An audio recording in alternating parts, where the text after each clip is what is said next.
What does it feel like to know with absolute scientific certainty the exact moment you will stop existing? Not a guess, not a premonition, a date, a time, a room, a needle, witnessed by strangers in folding chairs behind a pane of glass. The last thing you notice isn't the fear. Psychologists who have studied this moment say it is almost never fear, not in the final hours. It is the smell, industrial bleach masking cold sweat. The ventilation hum you've slept through 4 years is now deafening, and you, for the first time in years, are not a man, not a number, not a name on a legal file. You are a biological clock ticking toward a scheduled extinction. Today, we are going inside the death watch cell not to sensational eyes, but to analyze, to understand what the human psyche does when it is stripped of a future, surveilled around the clock, and forced to confront its own design termination. This is forensic psychology at its most extreme threshold, and what we find here tells us something profound about the architecture of the human mind. To understand the psychology of the death watch experience, we must first establish its parameters, because this is not a uniform experience. It is a protocol built on consistent structural principles. In the United States, inmates on death row who have exhausted their final appeals are transferred to what is formally known as a death watch cell, typically 48 to 72 hours before their scheduled execution. This is not a punitive transfer. Officially, it is classified as a welfare measure. The inmate is placed under around-the-clock observation, given access to spiritual advisors, provided a last meal of their choosing, allowed final phone calls. On paper, it reads as humane. The psychology it produces is anything but simple. What we're analyzing today is not a single case. We're examining the documented behavioral and psychological patterns reported across multiple executed individuals through accounts from death row chaplains, correction officers, legal witnesses, and the inmates themselves in their final statements. Pause and consider what psychological traits determine how a person survives or fractures in these final 48 hours. Psychological Pillar 1. Dissociation as defense. The first psychological pillar we need to examine is dissociation, the mind's emergency mechanism when reality becomes cognitively unmanageable. The moment a condemned prisoner is transferred from general population to the death watch cell, something neurologically significant occurs. The architecture itself sends a message that bypasses rational thought entirely. The cell is smaller, the lighting fluorescent, continuous, unbroken burns 24 hours a day. There is no window, no clock, no shadow to track the sun. Psychologist Dr. Craig Haney, who has spent decades studying death row psychology, documented that the removal of environmental time cues triggers what he termed temporal disorientation. The brain loses its ability to anchor itself in the present. Without the normal rhythm of light and dark, the sense of self begins to soften at the edges. Have you ever seen someone react like this? Think about the last time you lost track of time completely. Now imagine that sensation multiplied, weaponized, and permanent. Personal possessions are removed. The individual who for years has maintained some fragment of identity through photographs, books, a particular blanket is stripped to a state-issued uniform and for concrete walls. Forensic psychologists classify this as forced regression. The adult is returned involuntarily to a state of radical dependency on the institution for every sensory input. In documented final statements and chaplain accounts, inmates describe a strange phenomenon during the first hours of the death watch, a feeling of watching themselves from outside their own bodies. The psychological term is depersonalization, a subcategory of dissociative response. The mind, unable to integrate the reality of scheduled death, begins to treat the self as a third-party observer. The person in that cell stops being the protagonist of their own life. They become a witness to it. This is not weakness. This is the brain's most sophisticated protection mechanism. Clinically, it is the same mechanism deployed by trauma survivors in combat, in assault, in catastrophic accident. The difference here is that the threatening event has a scheduled appointment on the calendar. Have you ever experienced a moment where your mind seemed to disconnect from your body during high stress? Drop it in the comments. What the brain does under extreme pressure reveals who we truly are. Psychological Pillar 2, Ritual as Anchor. The second pillar is this: In the death watch cell, the state creates an exquisitely paradoxical environment. The condemned prisoner becomes, simultaneously, the most surveilled and the most cared for individual in the entire facility. Death watch guards assigned specifically to this duty maintain continuous, detailed logs. Every breath, every movement, every request. The condemned is checked every 15 minutes, minimum. In some institutions, every 5. Their food is brought on a schedule. Their spiritual advisor visits on a schedule. Even the final meal, culturally mythologized as a gesture of humanity, arrives with military precision. Now here is what forensic psychology reveals about why this matters. This rigid scheduling creates what psychologists call a temporal anchor. It is, paradoxically, a source of cognitive stability. When the future has been reduced to zero, a scheduled meal in 3 hours is the entire future. The brain, desperate for a point on the timeline, fixates on it. Pause and consider. We are creatures of routine precisely because routine creates the illusion of continuity. Routine says there is a tomorrow. In the death watch cell, routine performs this function even when tomorrow, mathematically, does not exist. Chaplains report a consistent behavioral pattern at this stage. The condemned begins to talk about the immediate, not about the crime, not about the appeals that failed, about the meal, about wanting a specific song played, about wanting to hear a grandchild's voice one more time.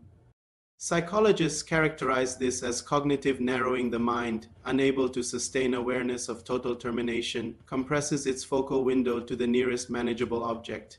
The machinery of state execution requires witnesses at every level, and every witness, whether they choose to acknowledge it or not, is changed by what they see. If you were in the final 48 hours, what would your brain narrow down to? What would you fixate on? Think about that and consider what it tells you about what you truly value. Psychological Pillar 3, the fracture of temporal self. The third and most clinically fascinating pillar is what psychologists call temporal self-dissolution, the point at which the mind stops constructing a future self entirely. Human consciousness is in part a future-projecting machine. Right now, as you watch this video, a portion of your cognitive resources is running simulations. What you'll eat tonight, what you'll say in tomorrow's meeting, who you'll call this weekend. This projection is so automatic, so woven into baseline cognition that we rarely notice it. In the death watch cell, this mechanism breaks down, and when it does, something remarkable happens in its place. Across documented accounts, a consistent pattern emerges around the 12 to 24-hour mark. The condemned begins to experience intense autobiographical memory replay. Life memories, often mundane ones, surface with unusual clarity and emotional resonance. A childhood bedroom, the smell of a parent's cooking, the weight of a child in their arms. Neuroscientists suggest this is connected to the brain's default mode network, the neural system active when we're not focused on external tasks. With no future to project into, the default mode network turns entirely backward. The condemned becomes, in a neurological sense, a living archive of their own past. Pause and consider. What memories would your brain surface with no future left to plan for? The brain doesn't choose arbitrarily. It chooses significance, and what it chooses reveals the true architecture of a person's inner life.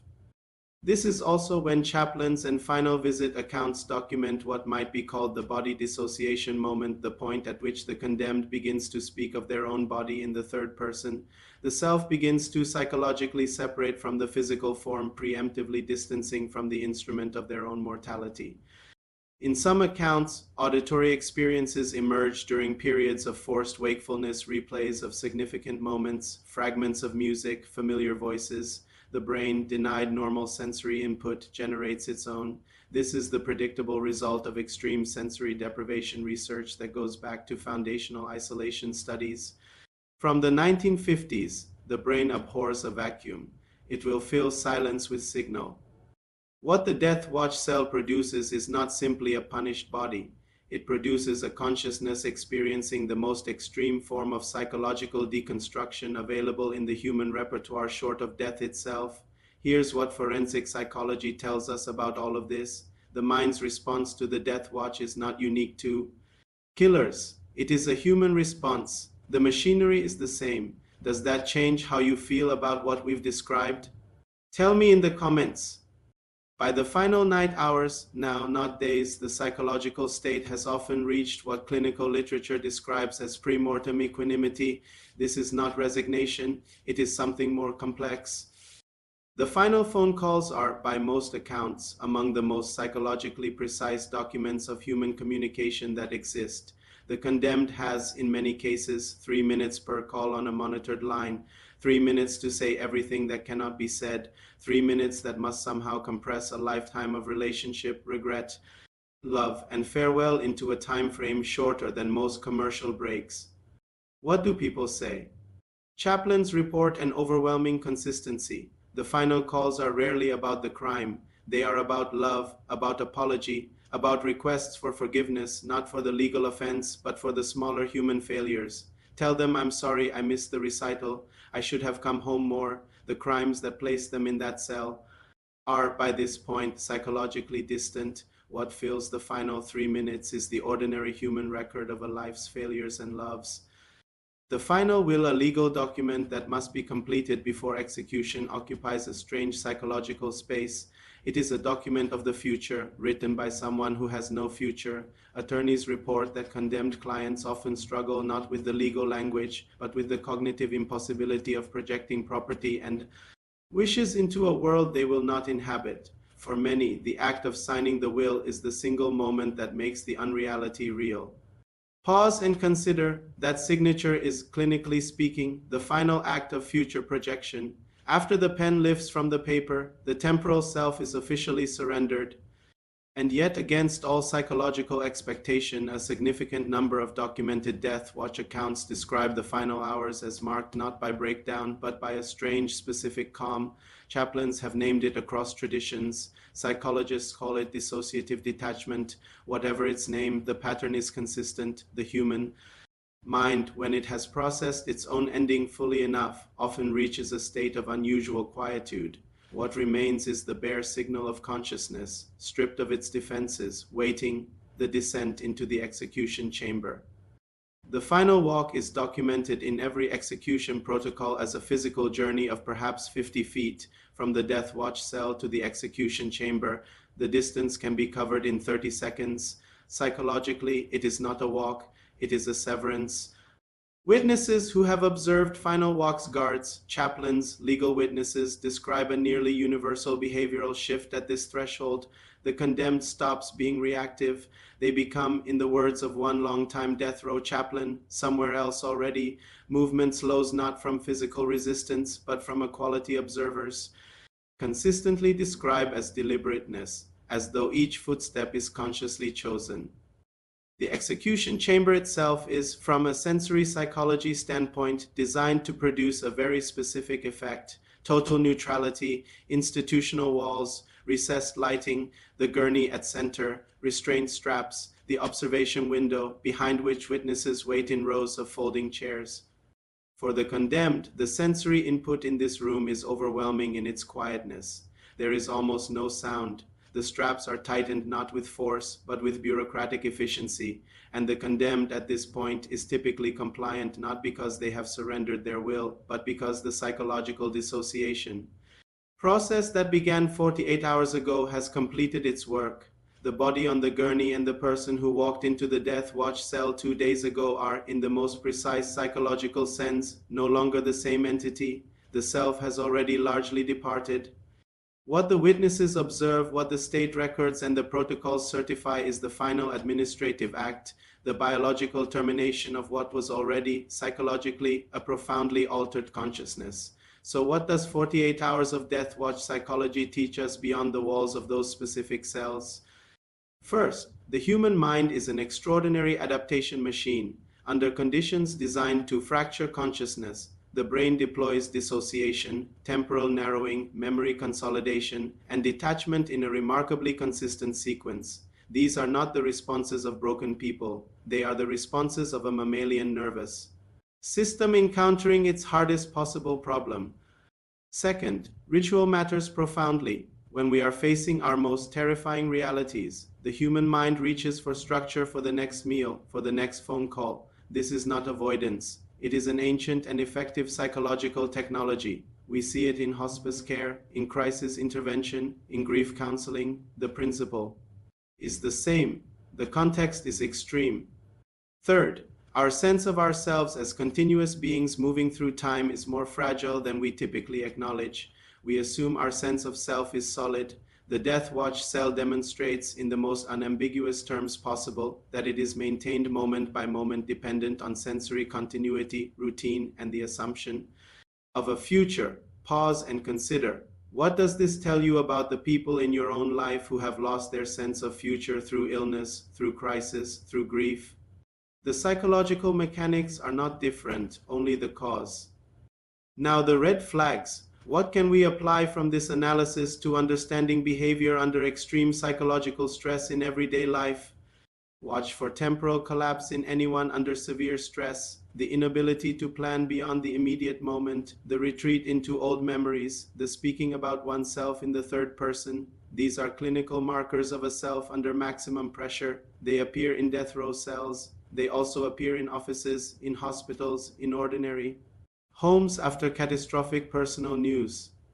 Watch for the narrowing of fixation. When a person in crisis becomes intensely focused on a single small object or ritual, that is not irrationality. That is the mind doing the only thing it can, creating an anchor in a world where the floor has given way. And watch for the calm that follows complete psychological processing. The person who has moved through the chaos and emerged into a strange, unnerving quiet. That calm is not necessarily recovery.